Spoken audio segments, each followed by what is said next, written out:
Salam, salam, outsider, le débrief commence maintenant. Le Paris Saint-Germain de Pochettino l'emporte 2-0 face à Monaco. On va être très sérieux en toute honnêteté. Tu regardes ce match-là et tu as envie jusqu'à présent de te poser certaines questions par rapport à l'animation de jeu que le Paris Saint-Germain propose. Parce qu'aujourd'hui, le PSG, ils sont à domicile. Ils jouent face à Monaco. Et sincèrement, on va être sérieux. Pendant le match, tu regardes et tu as l'impression que c'est Paris qui joue en contre. Tu n'as même pas l'impression, la réalité, elle est là, c'est Paris qui joue en contre. Le PSG n'a pas fait un mauvais match en tant que tel. Le problème, il est simple. J'ai eu à le dire plusieurs fois. On juge cette équipe-là par rapport à son ambition. Et son ambition, c'est soulever la Ligue des Champions. Et pour soulever la Ligue des Champions, il faudrait que ton football il soit un peu cohérent. Donc quand je vois Paris qui joue face à Monaco, je regarde le début de match, je vois Monaco qui met la pression. Je me dis, ok, tout comme Lens, en fait, tout le monde qui joue le PSG, maintenant, ils ont capté que si tu leur mets la pression et que tu mets le pressing très très haut, ils peuvent perdre des ballons. La preuve, ils perdent des ballons. Marco Verratti, franchement, c'est un top player. On le sait tous, c'est un excellent joueur de football. Cependant, Marco Verratti, j'ai eu à le dire ici plusieurs fois, Marco Verratti peut s'asseoir sur le banc et ça ne serait pas un scandale. Parce qu'aujourd'hui, sincèrement, oui, il est bon, d'accord, il est bon. Mais Verratti, il perd un ballon. Il y a poteau de Sofiane Diop, ça peut être 1-0. Verratti, il rate un contrôle au milieu de terrain, il perd un ballon, il dit qu'il a mal et tout ça. C'est pas normal. Verratti, aujourd'hui, il a perdu combien de ballons, sincèrement, durant les 50-60 premières minutes? C'est pas normal du tout. Wijnaldum, il est sur le terrain. Au milieu de terrain, ils sont trois. Ganegé, Verratti, Wijnaldum. Verratti, il perd des ballons. Wijnaldum, il est sur le terrain. Pendant les 25 premières minutes, il n'a pas touché 3 ballons.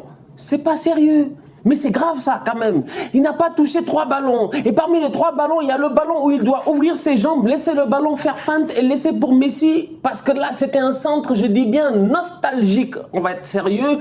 Jordi Alba pour Messi. Il doit se gérer franchement Wijnaldum aujourd'hui. Donc aujourd'hui, le PSG gagne 2-0. Ils ont un penalty, il n'y a aucun problème. J'ai eu à le dire plusieurs fois. Dans les 20 derniers mètres, c'est la meilleure équipe de France dans les 20 derniers mètres. Ils sont trop forts dans les 20 derniers mètres parce que les gars, ils ont des joueurs extraordinaire, on le sait. Mbappé est extraordinaire, Di Maria est extraordinaire, Messi est extraordinaire et tout cela. Donc du coup, ils gagnent 2-0. Ils ont un penalty, un but de Kylian. Il n'y a pas de problème. Mais dans le jeu en tant que tel, est-ce que c'est suffisant? C'est une question que je vous pose. Kylian Mbappé est un joueur extraordinaire. C'est lui qui porte cette équipe-là. On va être très très sérieux. C'est un mec qui aujourd'hui, il va partir au Real, mais j'ai peur pour le Paris Saint-Germain l'année prochaine. Parce que Mbappé, sincèrement, si tu regardes bien, lors des 9 derniers matchs que lui, il a eu à jouer, toutes compétitions confondues, il a été décisif constamment. Il a été décisif constamment en tant que tel. Il a eu un petit mou la dernière fois face à Saint-Etienne et tout, si je ne me trompe pas, peut-être pendant 2 matchs d'affilée. Sinon, le boy est toujours pertinent en équipe de France. Il est pertinent en Ligue des Champions. Il est pertinent. Mbappé, lui, dans tous les cas, dans le match, il va faire son match, son but ou sa passe décisive. Aujourd'hui, encore une fois, c'est le dynamiteur offensif de cette équipe-là. Il va vite. Il va très très vite. Il est sur le côté, il va très très vite. De temps en temps, il fait des mauvais choix. Ça lui arrive. Il se précipite. C'est pas normal quand même parce que Mbappé a un peu plus d'expérience qu'il en avait il y a quelques années. À un moment donné, il y a un débordement, il est parti. Je sais pas pourquoi il cherche Messi en première intention. J'ai envie de lui dire, mais bouffe l'espace, bouffe le gazon, va dans la surface de réparation. Après, tu te mets à réfléchir. Malheureusement, il s'est précipité. Mais n'empêche que le gars, franchement, encore une fois, top performance de sa part. Le but qu'il met sur la passe de Messi, il est sensationnel. Il s'applique à la perfection. Une finition à la... Voilà, j'ai envie de dire à la Kylian Mbappé, j'allais dire à la Thierry Henry, mais à la Kylian Mbappé, parce que là, celle-là, il commence à nous la mettre de plus en plus souvent. Il se cale comme ça, il ouvre son corps, petit filet. Top performance de sa part, c'est bien. Léo Messi a claqué sa passe décisive, bon, il peut mieux faire. Voilà, il peut mieux faire. J'ai le droit de dire ce que je veux. Moi, je connais Messi, il peut mieux faire. Voilà. Messi, on le connaît bien. Franchement, on le connaît personnellement.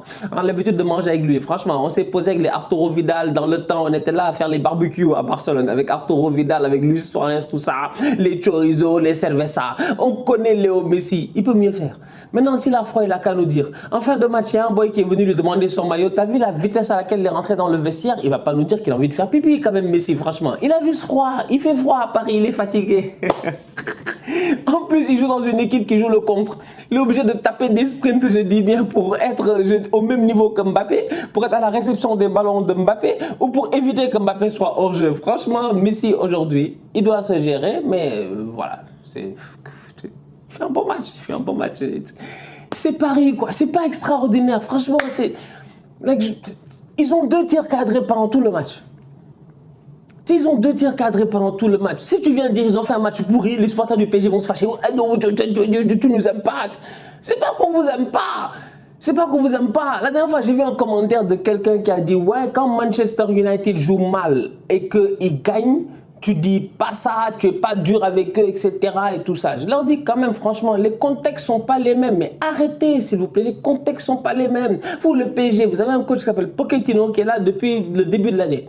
Il n'a rien foutu. Depuis le début de la saison, il est là, il n'a rien fait. Là, sincèrement, on va être sérieux. Je cherche, je dis bien, le jeu de Pochettino. Je ne le trouve pas. Je vois un PSG qui joue face à Monaco, un Monaco qui arrive au parc, qui joue offensif, qui met un pressing haut, un Fofana qui fait une bêtise, une connerie, je comprends pas pourquoi en fait je sais pas Fofana il cherche qui, je sais pas qui il cherche Fofana, il donne un ballon n'importe quoi, les gars font contre-attaque, ils te claquent un but parce que les gars comme j'ai eu à dire sur les 20 derniers mètres c'est les meilleurs en France.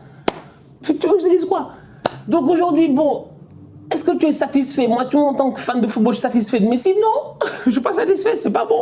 Mais bon, écoute, il a fait sa passe D, donc voilà. 6 buts, 7 passes décisives pour Dimitri Payet. Franchement, on va être sérieux, à chaque fois qu'il est sur le terrain, c'est un plaisir. C'est un plaisir. C'est-à-dire, tu regardes les matchs de Marseille, c'est-à-dire que maintenant, tu regardes les matchs de Marseille pour Payet. Avant, au début de la saison, on était encore dans l'euphorie Sampaoli, on disait, ouais, Jorge, il est là, tout ça, il chauffait et tout. Mais Jorge, ces temps-ci, il est un peu plus calme. Mais franchement, on va être sérieux, tu regardes les matchs pour Payet. Honnêtement, tu regardes les matchs pour Payet. C'est-à-dire qu'on s'en fout maintenant des cartons jaunes que prenait Sampaoli et tout. C'est Payet qui est en train d'enflammer le stade, d'enflammer le Vélodrome, d'enflammer, je dis bien, la France entière partout où il va, même si le gars, quand il va dans certains stades, il n'est pas aimé.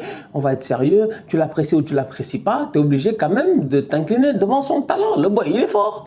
Non, franchement, Payet, il est fort. Mais Payet, ils ont des talonnades, tu comprends pas. Payet, il court, il fait talonnade hors de course, le caméraman, tout le monde est perdu. Tout le monde est perdu. Personne ne sait en fait ce qui se passe. Dimitri Payet, aujourd'hui, top performance de sa part encore une fois. Marseille gagne 2-0 face à Strasbourg et j'ai envie de dire que Dimitri Payet, comme j'ai eu à dire, j'ai l'impression qu'il joue mieux sans Milik qu'avec Milik. Payet, il joue mieux avec tous les boys là, tous les tocards là autour de lui, franchement. Sincèrement, Payet, tu lui mets les Enrique, les Rongier, les je ne sais pas quoi, tous les gars autour de lui, il se gère et finalement, tu sens que c'est lui le catalyseur.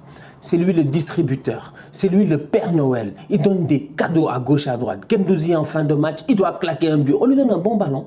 Au lieu de claquer un but, il va tuer le temps. C'est 2-0 frère, fais-toi plaisir. Il ne l'a pas fait. Tout ça pour dire que franchement, Dimitri Payet, top player, et tant qu'il est là et tant qu'il est en forme, eh ben Marseille continuera, je dis bien, à mener le peloton derrière le PSG. Bamba Dieng, on va être sérieux, depuis le début de la saison, c'est 4 buts.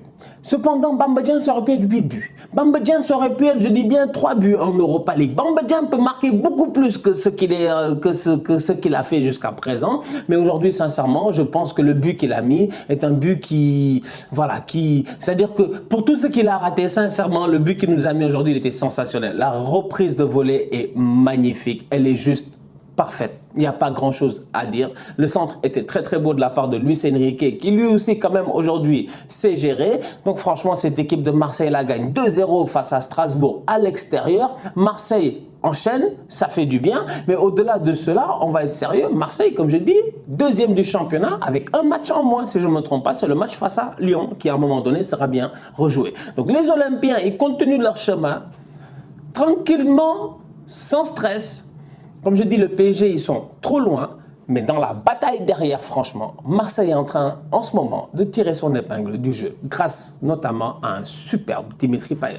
La famille, on se capte très bientôt pour un nouveau débrief. D'ici là, on continue à liker, on continue à partager, on s'abonne, on est ensemble, on reste en santé. Tous outsiders.